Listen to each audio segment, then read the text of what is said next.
Hi guys, my name's Deb Marnie and I'm from Aussie Maille, and welcome to our chainmail tutorial channel.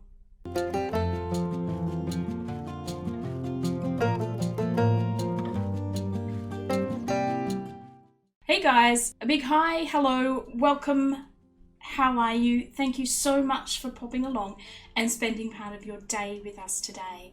So today I'm going to do a video to show you how to make one of the projects from our Maille Club subscription box. The details are down below in the description section for those that are interested in finding out some more information.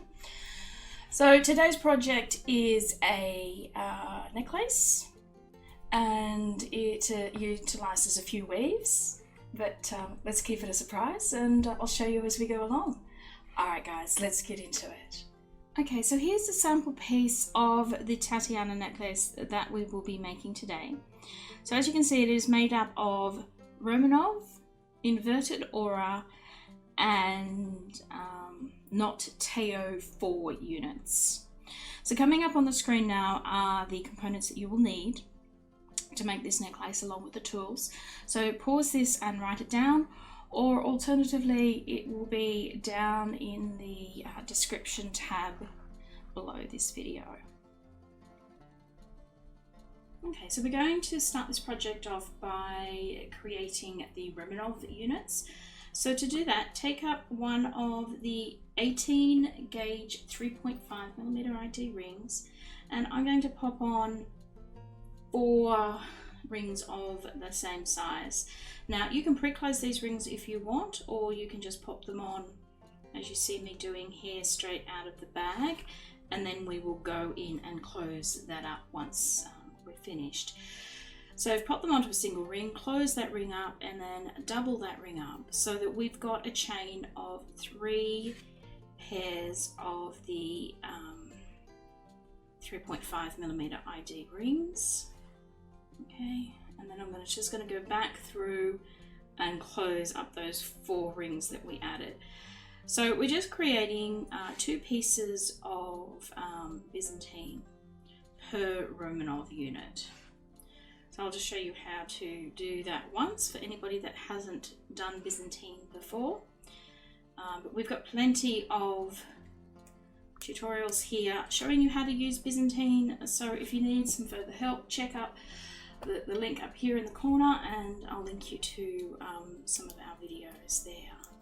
Alright, so I'm going to put a twist tie through the end of one of the chain here. You don't need to do this, but it does help you, especially if you're not used to working with rings this small. Okay, so once we've got our small chain of 3 pairs of rings, I'm now going to hold on to our work so that I'm pinching it in between my finger and my thumb, just leaving that top pair of rings, and I'm going to flip those rings, so I've got 1 on each side. I'm going to continue to fold them all the way back against the weave, and I'm just going to pinch them in place. Okay, so what I'm going to do now is I'm going to separate out these top pair of rings, because what I want is this small gap that you can see just in there. Okay, straight through there, those rings that we just flipped back, that's where I'm going to place my next new ring. So another 18 gauge 3.5mm ring. I'm just going to go in there and pick up both of those rings there that we just flipped back, close that up, and repeat with a second ring. So just take up another ring and feed it through that same space. Okay, so there we have a half Byzantine unit. So we're going to keep going to finish this up to make one complete unit. So to do that, we need to create that initial 3 pairs of chain that we started with. So the last pair of rings that we put in, that becomes our first in our 3, and then we just simply want to add rings until we have that chain of 3 pairs again, that starting chain. Okay, so there's our second pair, and I just need to add 1 more pair.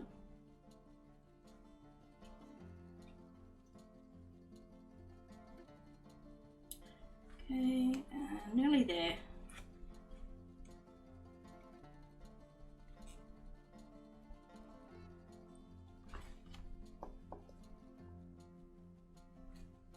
Okay, so you can see we've got our starting pair of 3 pairs of rings, again our starting chain I should say, and we're going to do as we did before. We're going to hold the work between our finger and our thumb, flip back, separate out the end pair of rings, flip them all the way back against our work and pinch them against our work. I'm going to separate those top rings there that are now there, and we're going to expose that space that's in there.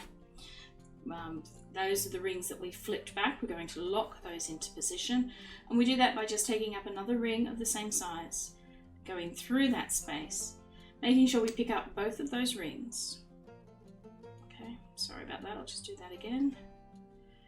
So we go through the space, pick up both of those pairs of rings, close that ring up to secure it all in place, and then we're going to add another ring through the same space.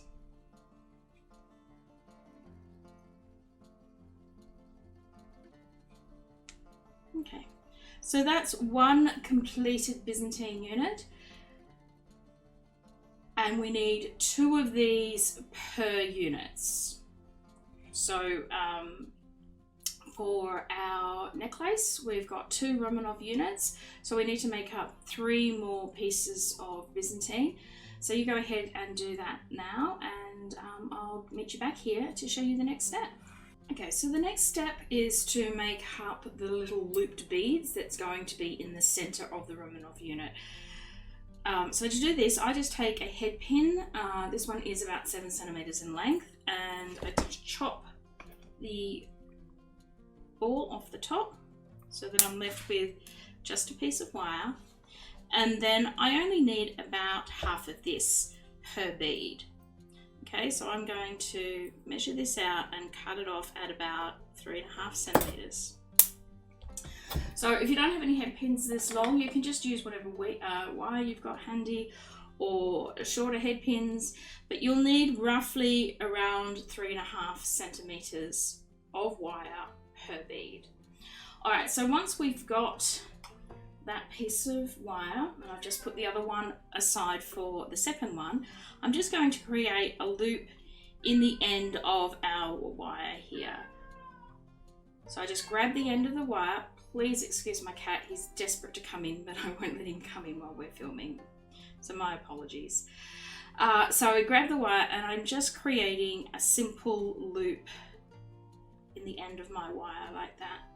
Now I actually like to go around a second time so that we've got, you know, a loop that looks more like this, a little bit doubled. Because of our rings are all doubled in Romanov, I like to just double up the wire. You don't have to do that. You can just do one single loop and leave it. It's totally up to you. All right, so once I've got my sort of little 1.5 loop going on there, I grab my bicone. So this is a 6mm Swarovski Bicone. Just pop that on my bead, and then I need to create the loop on the other end, and I do it just the same way. I go in, I grab the end, and I just make the same sort of loop. So I've gone around once, I'm coming around again, and I'm going to keep going with that until it's snug up against my bead. Now be careful with the Swarovskis or any crystal or even glass bead. If you go in too tight, you can crack the edge of them. They are delicate, so you want to be careful while you are bringing making your loop. Now as you can see here, my loops are not on the same plane. I've got one sticking out here, one sticking out there. I want them to be all positioned the same way, so I'm just going to grab my pliers and give them a little twist until they're looking, the loops are facing the same way. Okay, and then I'm going to set that one aside, and or you can set that one aside and make the second one up if you like. I'll let you decide how you're going to do that. But once you've got your beaded unit, we're going to mix, we're going to make our Romanov unit up, okay? Sorry, words are hard today. All right, so this time I'm going to grab my 16 gauge 4mm ID ring, so the 1.2mm diameter wire with a 4mm ID, and on that I'm going to pop one of our Byzantine units, the beaded unit that I just made up, and then a second Byzantine unit. I'm going to close all of that up, so our work now looks like this. And then I'm going to grab another 4mm ID ring, and I'm going to come to the other end of our work and join all those together as well.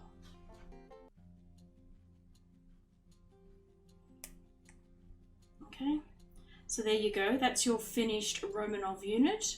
You'll want to do that again for however many units you are using. So for our necklace, that is 2 units. So I'll let you go ahead and make that, and I'll meet you back here to show you the next step.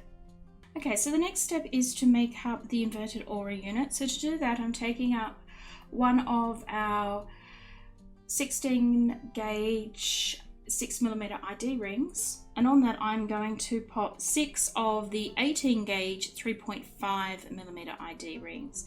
Now you can pre-close these rings if you like. I'm just popping them on straight out of the bag. So they're slightly opened. I'm going to go through and close those up as I go along. But if you like to pre-close rings, by all means do that. Okay, so I've placed one large ring. I'm now going to place a second large ring through all of our small rings again. Okay, so that we've got 2 large rings in our weave. And then I'm going to go through and I'm going to close up all of the small rings. Okay, as I said, this is a personal preference. One way is not better than the other, so whatever works best with your workflow. If you like to prep rings in advance, by all means guys, do that. It is totally up to you. Alright, so go through and make sure all of our 6 rings are closed, which I've nearly done. Okay, alright. So I've got the 6 rings closed, and this is where things start to get a bit tricky, guys. So hopefully I can make this a bit clear for you. All right, so separate out a pair of your small rings from the rest. Taking up another one of your large rings, we're going to slip it between the large rings here, much like we would if we were doing helm, okay? So we're going to slip it through. We're going to take it all the way across. But with helm, where we would come out and we would orbit these small rings like that, we're not going to do that this time. What we actually want to do is we want to bring our ring up through just one of those small rings, okay? One of those small rings there on the left side. Now we haven't finished yet. We want to actually capture the ring on the other side as well. So I'm going to turn my work over, and then I'm just going to move that ring down a little bit so I can then pop it up through the small ring on the other side as well. Okay, and then once I've done that, I'm going to close that ring up. So we need to do that with all of the rings working in pairs. So again, we take a new pair of rings.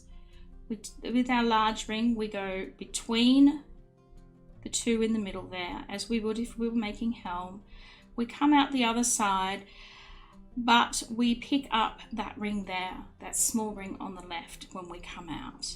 Okay, before closing, we spin our work over so that we can just drop that there and make sure we go through the other small ring, so that the large ring is going through both of those small rings.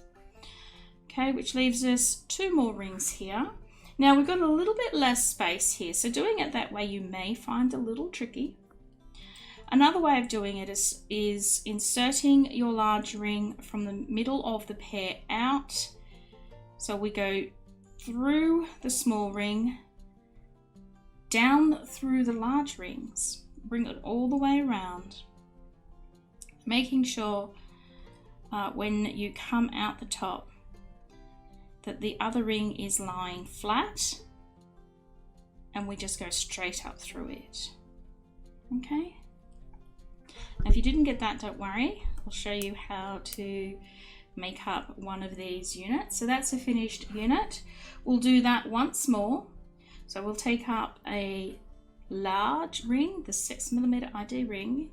We pop on 6 of our 3.5mm ID rings. Okay, and once we've got them on there, we close that ring up and we double that large ring. Okay. Now, if you're not a pre-closer, this is where you go along and pre-close all your, well, not pre-close, sorry, but close up all your small rings. So go ahead and do that if you didn't pre-close them. Make sure you have all your small rings closed.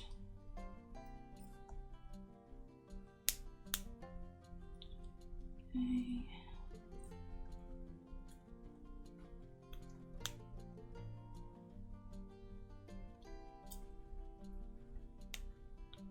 Alright, and there should be one more. There we go. Okay, so you've got your 2 large rings with your 6 small rings on. We want to separate out a pair of those small rings. Going to take up another large opened ring, and we're going to, so as I said, there's 2 ways of doing this. You can go through the middle here like you would if you were doing an orbiting ring. When you come out the other side, you go up through the ring there on the left. Before you close, you turn your work around and you make sure that you also pick up the other ring. Okay, so that we've got both of the small rings picked up. That's one way of doing it.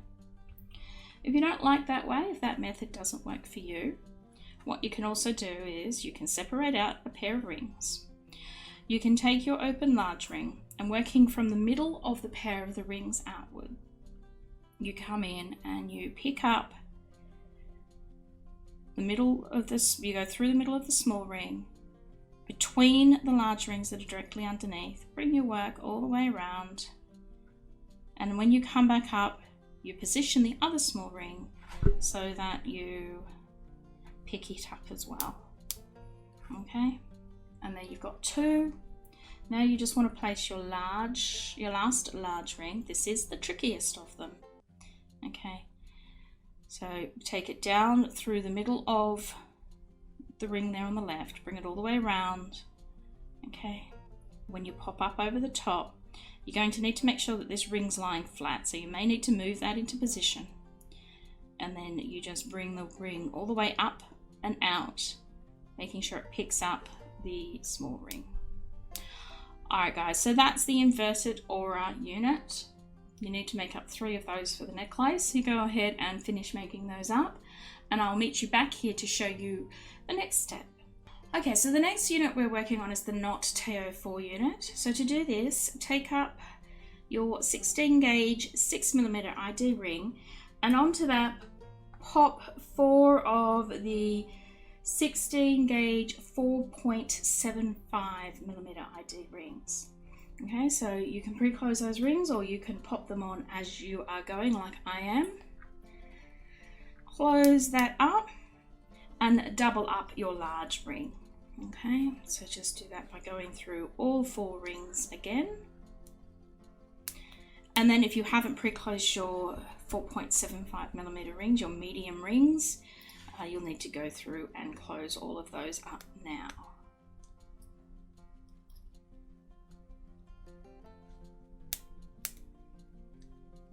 Okay.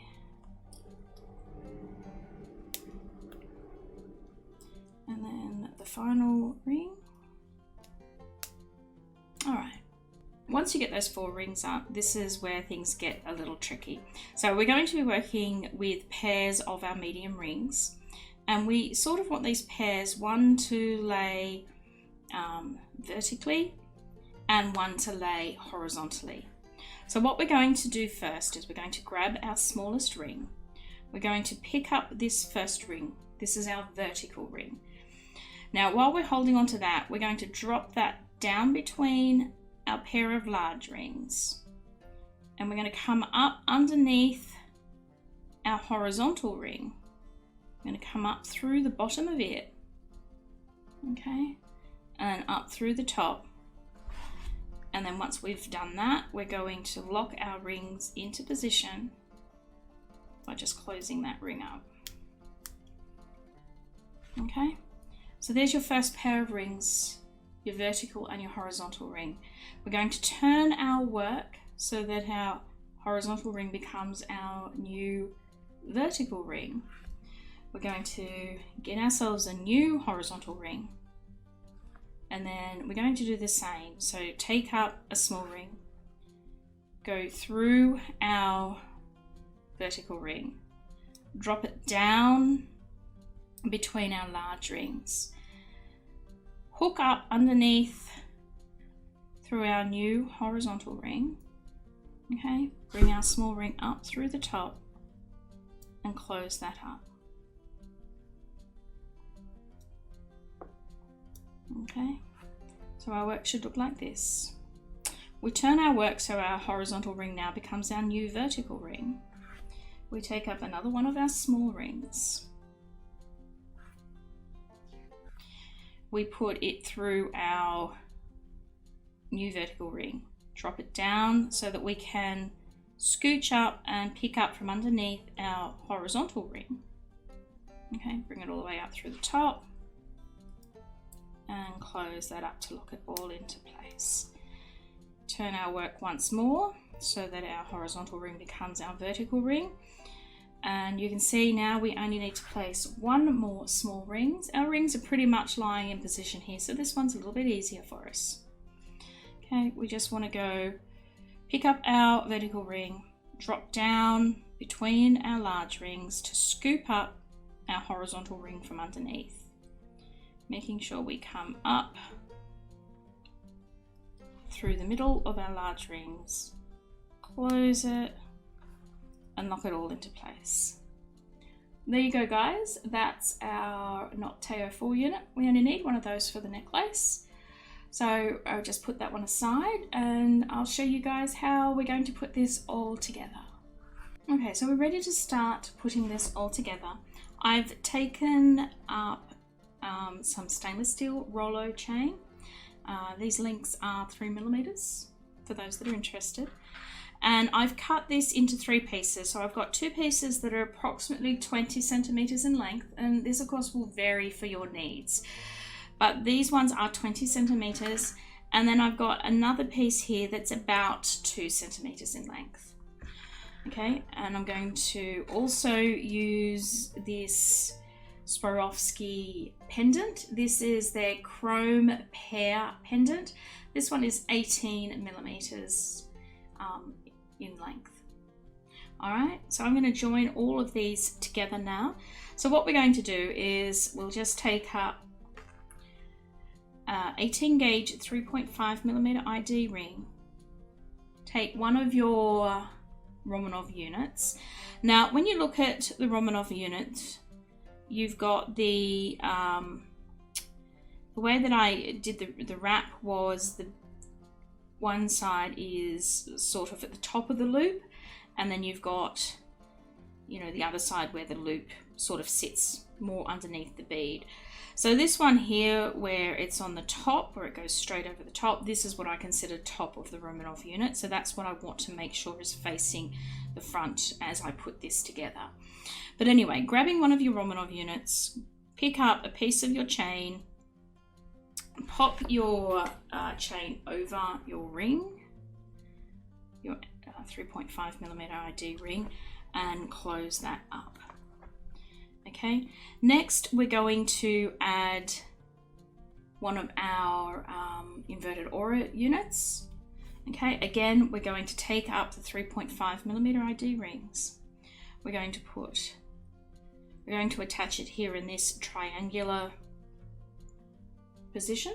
So we're going to put that connecting ring through one of the large rings there, and then through the large ring on the Romanov unit. Close that up and repeat for the other side. Okay, so that our work looks like this. We've still got one more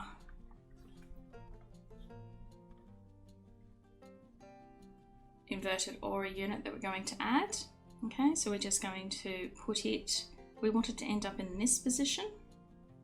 So we're just going to use another 3.5mm ID ring, and we're going to join those two units together.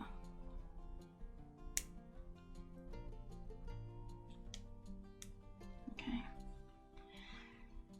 So we want to repeat that on the other side of our necklace. So this one here, this second inverted aura unit, is the middle of our necklace. So we want to come up and do that on the other side. So again, we grab another inverted aura unit, making sure that we've got this all positioned correctly. We want to join those two together. So just take up a connecting ring, a 3.5mm ID ring, making sure we grab the right corner of our triangle. We join those together. We then want to add our Romanov unit, making sure that it is facing the correct way. All right. So make sure you've got this all facing the right way, that it hasn't twisted on you. And then you can go through and attach the Romanov unit to the inverted aura.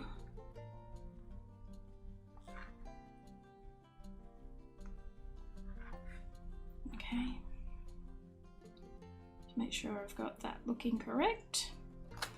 We then want to attach the chain to our second large piece of chain to our Romanov unit.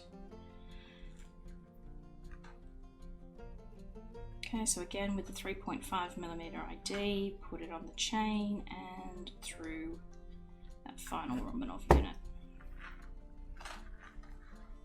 Okay.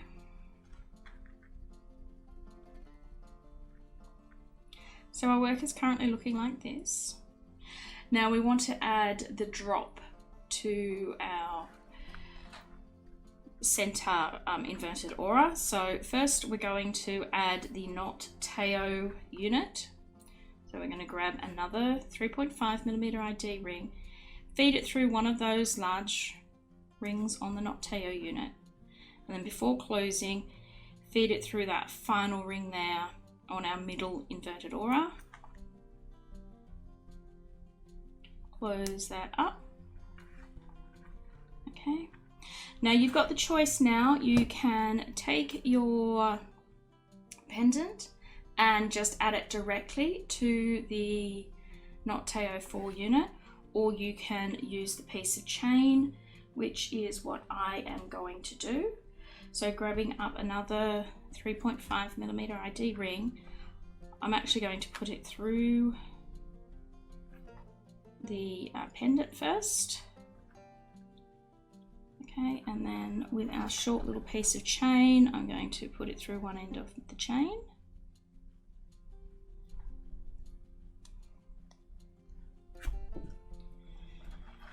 And then making sure that I've got this all facing the right way, because this pendant has a distinctive front and back. You want to make sure it's all facing correctly. So you want to make sure that you've got enough links that they're faced, so your first link and your last link in your short chain are facing the same way. Okay, because we don't want our pendant to be spun around because of the very distinctive chrome. If you don't have that chrome bit on your pendant, then this is not such an issue for you. So taking up one more 3.5mm ID ring, we want to join that little piece of chain to our unit for our necklace, making sure that everything is facing the way we want it to face. I'm just going to come in here and pop it through the bottom of the Nocteo 4 unit. And there, that's done. Okay, so as I said, you can do this without the chain. You can make the chain shorter, you can make the chain longer. Totally up to you. Another thing that you might want to consider if you've got enough rings is going through and doubling up all these connection points. That looks quite nice as well and will give it a little bit more stability. And then just to finish it all off, you just want to add your clasp to your chain. So take up another 3.5mm ID ring, go through the end of one side of your necklace, whichever side it is that you like to have the clasp on. Put your lobster clasp on there, close it up, and then put just a simple ring on the other side for you to close your clasp onto when you're wearing it.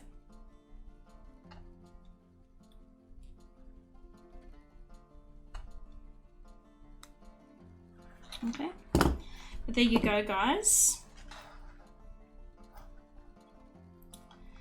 There's your completed,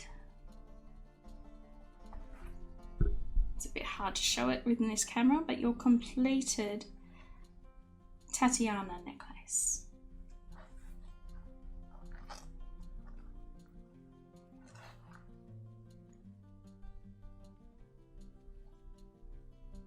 Alright guys, well that's it. That's our video tutorials for today. I hope you enjoyed making the Tatiana necklace. I certainly did, and I'm sure you will enjoy wearing it. Anyway guys, thanks so much for popping along today. If you did enjoy the video, don't forget to give it a thumbs up here on YouTube. Share the video if you like. If you have any questions or you just want to leave some comments or some feedback, pop that down in the comments section. We do love hearing from you guys. If you're not a subscriber, consider doing that. That'd be great. Hit the subscribe button while you're there. Give the bell a ting and you'll get notified every time we upload new content to our channel. Speaking of content, at time of recording, I think we have over about 190 videos here on our YouTube channel. So check them out. There's sure to be something there that you'll enjoy. And last but not least, guys, before you go, don't forget to give our shop link a little bit of love. We sell all the tools and bits and bobs and everything you'll need to create this project and many others.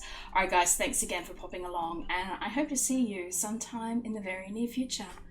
Bye.